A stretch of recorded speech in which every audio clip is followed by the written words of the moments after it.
everyone, and welcome to another interpretation of the Psalms.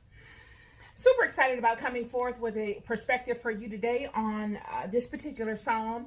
But before we get into the interpretation of this psalm, I'd like to ask that if you find any of my content relevant, if you find it thought-provoking, if you find it necessary, please subscribe, please click like, and please share. Bless someone with this perspective and multiply it amongst the children. Also, if you have the ability to financially bless this channel or bless this video wherever you see it by way of my channel, please check out my links embedded in the body of this video or on my YouTube page below my header. I have two links, one for my GoFundMe page where I have a campaign that I've launched to generate money so that I can expand my presence and be able to utilize more content development strategies to offer more relevant content to you all. I have a PayPal link there as well where you can go on and proactively offer any donation that you may have there if you have either a GoFundMe access or if you have a PayPal account. Both are much appreciated. God will bless all those that bless God's children, as we all know and as we've all experienced in walking the paths of life. So I ask that if you're able to do it, it's a tax write-off for you. There's a tax incentive. And if you're going to give to someone, why not give to someone that is offering a thought-provoking perspectives in a real-life way on the interpretation of God's word via this book. All will be appreciated. So we're going to be speaking to Psalm chapter 1 today. This is the psalm that has been on my spirit as I pondered which psalm to choose to speak to today. And we will be speaking to Psalm chapter 1, verse 1 through 3. This will be a very short read, and but it'd be very intent oriented. It will be very insightful. Hopefully it'll be something that you can take away from and ponder on your own and actualize within your lives. So let's begin. Psalm 1 verse 1. Blessed is the man that walketh not in the counsel of the ungodly, nor standeth in the way of sinners, nor sitteth in the seat of the scornful. But his delight is in the law of the Lord, and in his law doeth he meditate day and night. And he shall be like a tree planted by the rivers of water, that bringeth forth his fruit in his season. His leaf also shall not wither, and whatsoever he doeth shall prosper. Hallelujah. So, in reading this psalm, it gets to the point quite early in the psalm. A lot of the psalms begin with praises and it's giving thanks, but this is saying adamantly, blessed is the man that walketh not in the counsel of the ungodly, nor standeth in the way of sinners, nor sitteth in the seat of the scornful. He makes a determination initially, and he says, these are the things that this particular person will not do. He does not delight, or she does not delight in commanding the attention of those that do not honor the God within themselves. They do not delight in congregating against people that devise iniquity. They don't delight in that. What they delight in, verse 2, it says, but his delight is in the law of the Lord, and in his law doeth he meditate day and night.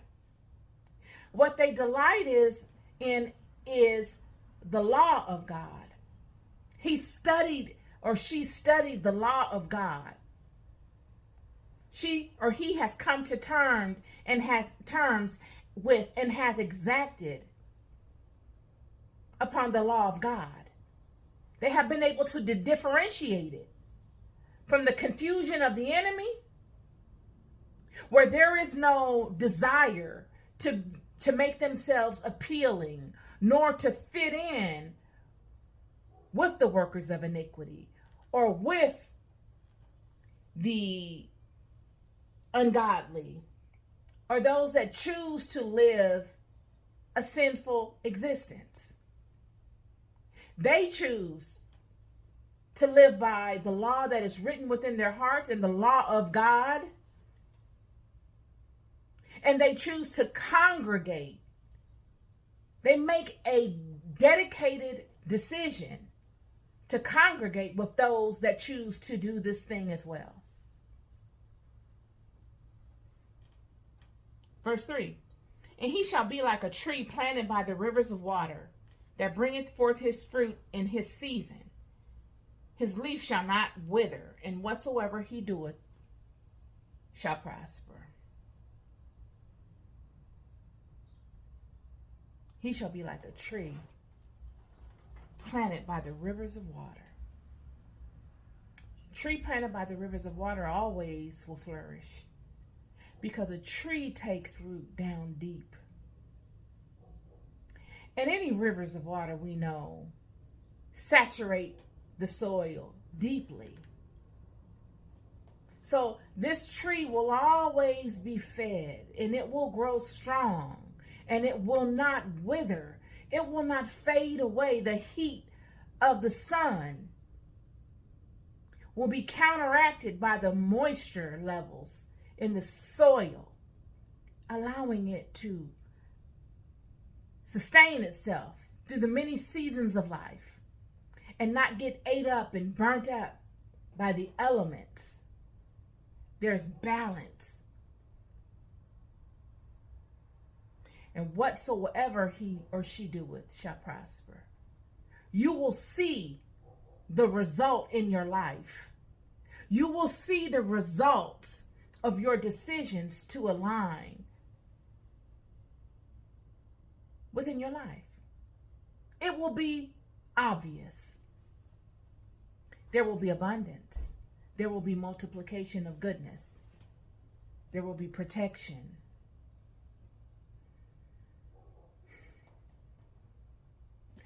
This particular psalm was on my spirit tonight. I just scrolling through the book as to which psalm I was going to choose. And this one rang most specific. We condemn one another for searching for God. We do. Christians do it all the time. Muslims do it. Most people that are dedicated to their spiritual practices do it, whether they realize it or not. And, we can judge one another, or we can look down upon one another, but when you flip it and you look at it from another trajectory, it's truly a love thing. It all emanates from a good place. So if you're looking at me and you are a spiritualist, and you resolve to the idea that you are God and God is within you, and you honor the God that is within you, and you stand by that law that is within your heart, yet you don't call the God within you Yahweh or Jehovah, you call that God you, that's okay.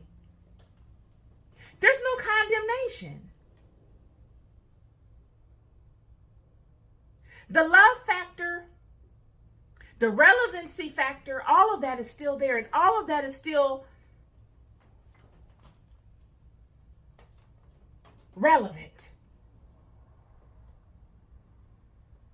There's no condemnation because we're talking the same thing. At the end of the day, I see this all the time, you guys. I see this more than not. There are, amongst the different religious paths, amongst the different spiritual paths, it's like this hierarchy or something where you're bad if you don't do this way, and you're bad if you don't, it's endless. When we're all, at the end of the day, most times we're talking the same thing. If you don't ascribe to a particular belief exactly like another person believes, even though you're under the same house and you're talking about the same God, you may question an aspect of something, then you're going to go burn in hell. You are going to go burn in hell. Those people will condemn you. They will talk down on you. They will convict you as if you don't love God, as if they are somehow closer to God than you, as if they are God's God. I see this all the time. I see this all the time everywhere. And that has nothing to do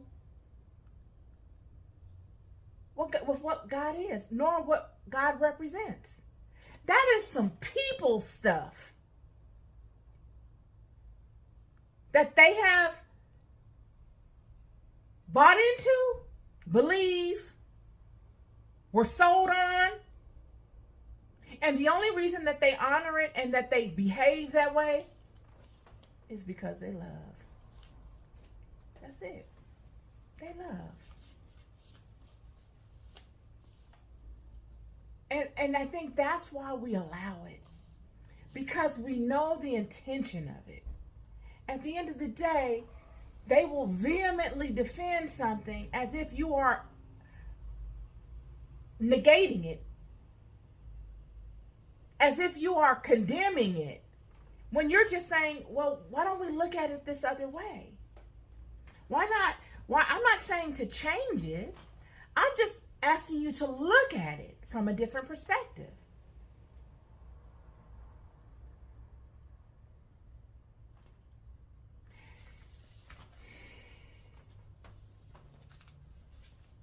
It's interesting.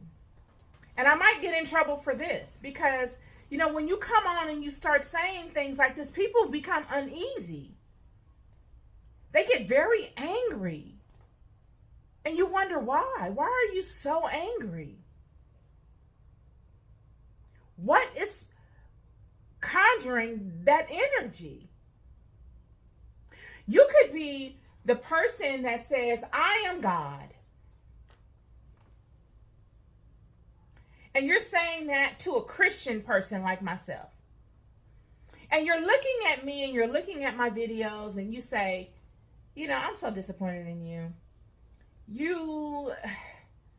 You're trapped in this mental way of thinking that is less than what you truly are. As if, you know, I should be pitied, or any other person that's believing the way that you know they believe should be pitied because they're not expressing it the way that they express it. But we're talking about the same things. It goes back to my analogy of if you were in the most remote area of the planet, a place where you've never seen a Bible, you've never seen a Quran. Does God love those people any less than they love those that go to church every Sunday or that come on social media and do videos like myself? Does God love them any less because they don't say that particular name of God? Does God not know those people? Those living and breathing souls in that remote area, untouched by civilization as we know it in metropolitan areas and cities and nations? This is the question. Now also, does God throw out a whole nation of people that are searching for the truth of God amongst chaos and mass confusion? that are seeking God in all truth and in all integrity, leaving no stone unturned in their pursuit of truth, willing to face the hard things, willing to reprogram themselves to this truth as they learn it in real time. Does God condemn those people? Even though they may not have the full answer, even though they may have been led astray in one way or another, not because they went whoring to other gods, not because they proactively and willingly were led astray, but they may have just been led astray through generations. Does God not honor the love in those people for seeking him amidst mass confusion and chaos?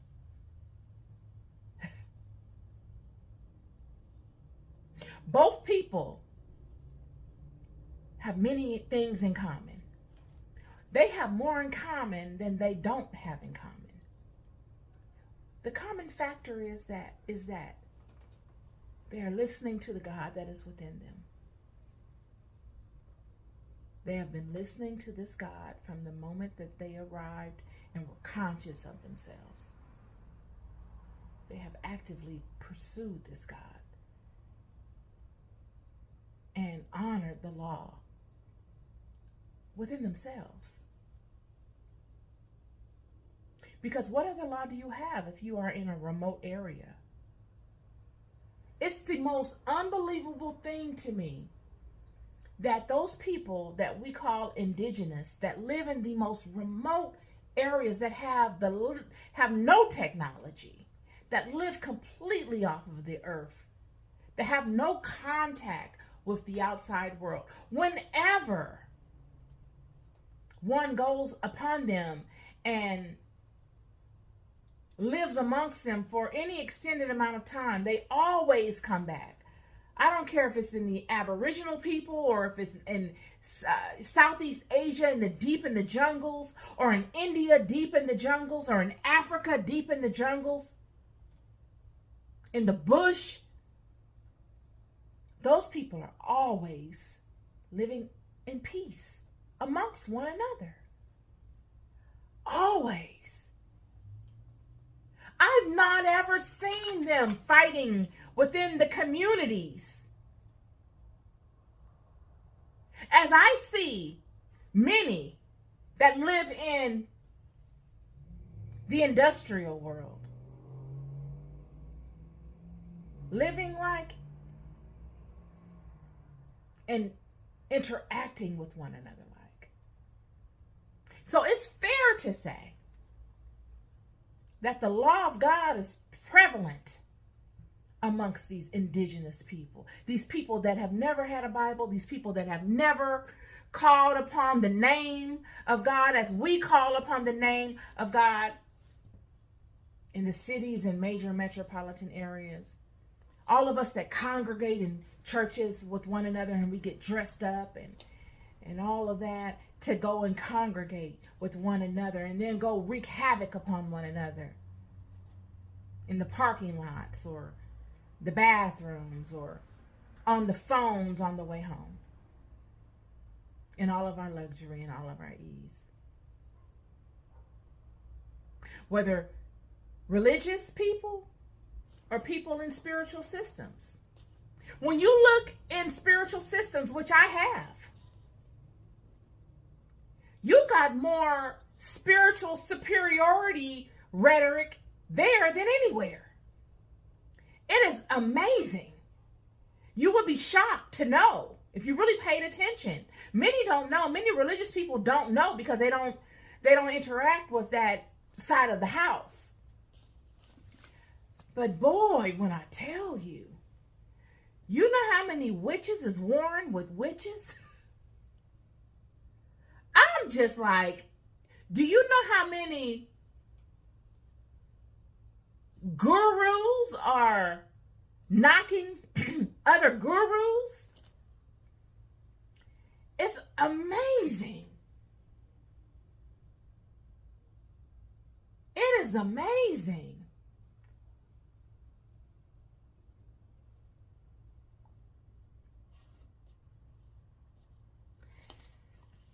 Reminds me of Martha and the Vendettas.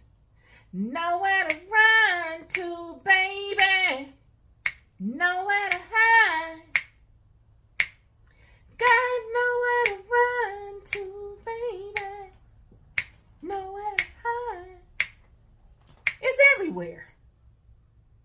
It's everywhere. It's everywhere. This psalm is speaking to that. I'm going to read it one more time for you. Blessed is the man that walketh not in the counsel of the ungodly, nor standeth in the way of sinners, nor sitteth in the seat of the scornful. Blessed is that person. Blessed is the one that stays out of the way. Blessed is the one that spots the riffraff and deviates from it. Because many will spot the riffraff and go sniffing to find it. They feel real comfortable in it. But blessed is the one that deviates from it.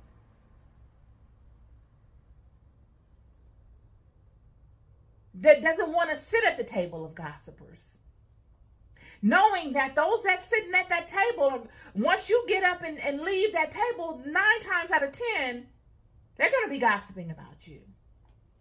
They're going to create a problem within your life eventually. You will be the topic of discussion. And you will be feeling the frustrations of that. And you will be looking to right a wrong that you never committed. Because you chose to sit at the table of this. You saw it before you decided to sit down. But because the guard is so low, in order to interact with that crowd, you felt welcome. Because it's easy to fit into that. Blessed is the man that walketh not in the counsel of the ungodly, nor that standeth in the way of the sinners, nor sitteth at the seat of the scornful. But his delight is in the law of the Lord. He learns the law. He learns the rules to the game first. Let me figure out the rules and I can master this thing, is what he or she says. As long as I know the rules, I can be okay. But his delight is in the law of the Lord. And in his law doeth he meditate day and night. He keeps the law close to his heart, so that he can't be tripped up.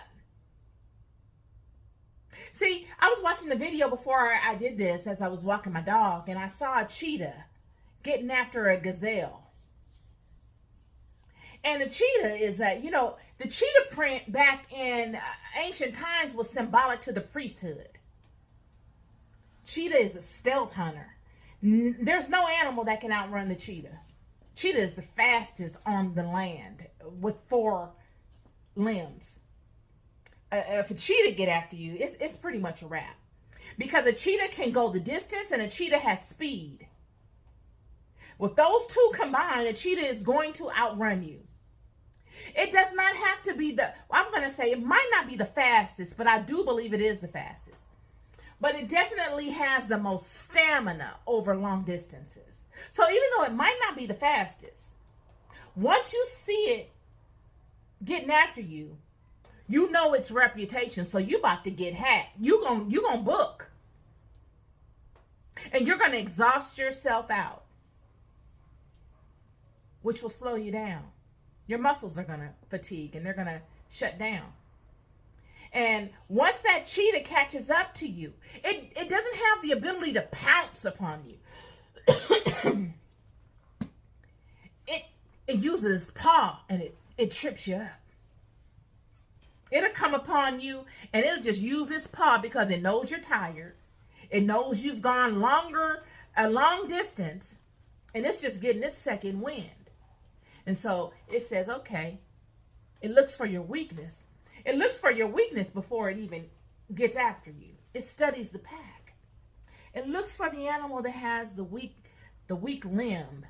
It looks for the animal that is looks like it might be older or suffering with some sort of ailment. And then it zones in on it. gets to running after it. And then it trips it up.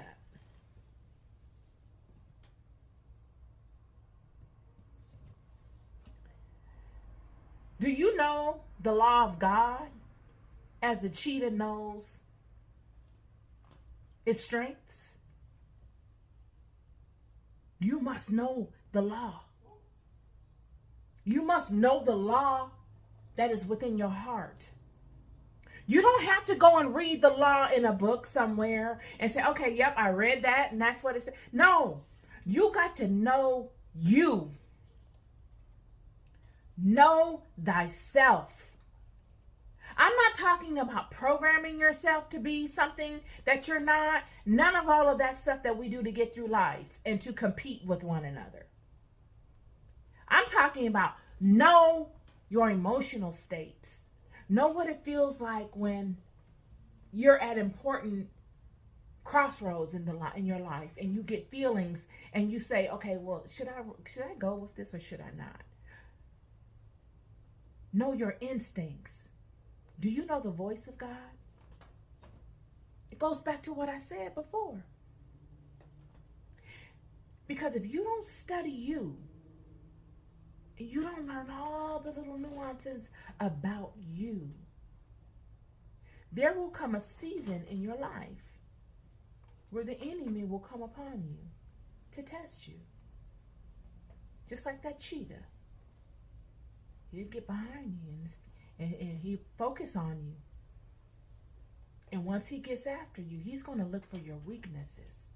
He's going to come as an imposter, looking to catch you up.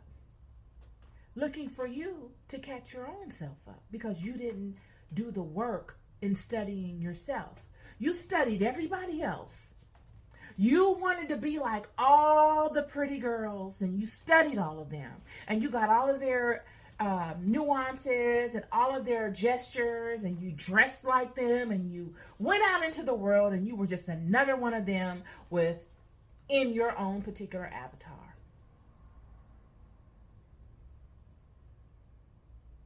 But did you know that you needed to know you? Or did you push that aspect of yourself down so that you could blend in because you didn't believe that you being you was where it's at? That your sauce is what makes you you.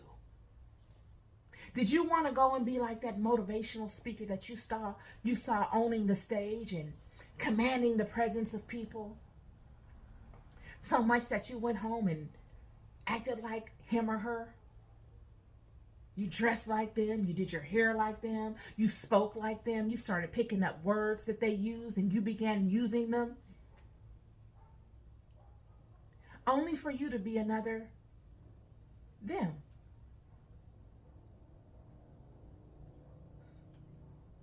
There's 1,000 thems. There's only one of you. This is that. But his delight is in the law of the Lord, and his law, and in his law doeth he meditate day and night. He's studying the law within him or herself, the law of their heart. He's learning it. How do you learn it? Action. Going out and experiencing things in life. Getting at certain junctions in life where decisions are detrimental and leaning on the law of the heart. Seeing what that experience was like and what you got out of it, learning from it and doing it again and doing it again and doing it again. So that when you get older and you progress in life, you got a bundle of experience. You are necessary. You are relevant. You are wise. You have something tangible to offer that is unique to only you. There will never be another you. Ever. And you right now, I don't care where you are, I don't care what condition you are in, whether you are at an office or at someone else's office, whether you are at your office or you're in your own multi-million dollar company, or whether you are in the basement of your house or the basement of your mother's house, whether you're sitting up in a hospital bed, or whether you are viewing a family member at a cemetery, whether you are in your home, which could be a mansion, or you could be in the projects. It doesn't matter. The fact is that you, my friend, are the best you have ever been today, right now. Why? You've got all the experiences you've ever had right now. And life is about the compilation of all of those experiences you've had along your way. All of them meet you right here where you are right now. The past and the present, right here. Own that. Stop looking outside of yourselves. You got the keys to your kingdom. Nobody else has the keys. Whatever you've struggled with. I've had tremendous health issues over the last 2 years. Health issue. I could be somewhere frightened and timid and angry and frustrated and scared. But I refuse to live in that. I believe that God has led me this far because I got a testimony. There is something within me valuable that I need to offer to someone else. Why else would God have given me this gift of life? I have experienced insurmountable chaos, y'all. I'm telling you. Just little old me over here. Little old me. I have experienced it. I've come in and out of it and leaned on God 100%. I have leaned on what cannot be seen completely.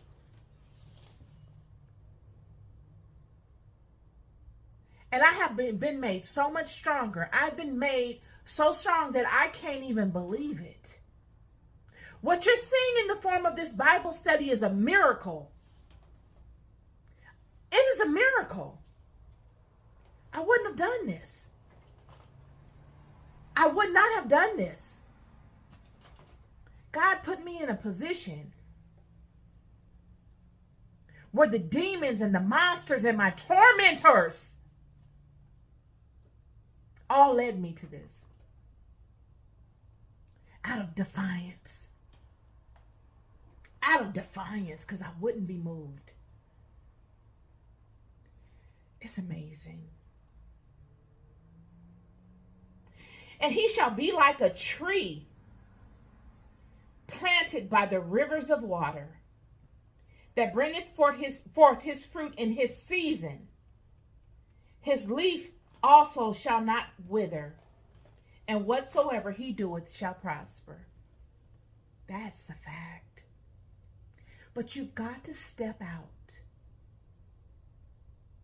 against all odds, against all of those demons of the mind that say don't do it, all of those low frequency energies within yourself that say, oh, remember what happened last time, or what if such and such will say this, or what if such and such is going to be looking, or what if they're going to, all of that negative stuff that distracts you and that condemns you and that defeats you.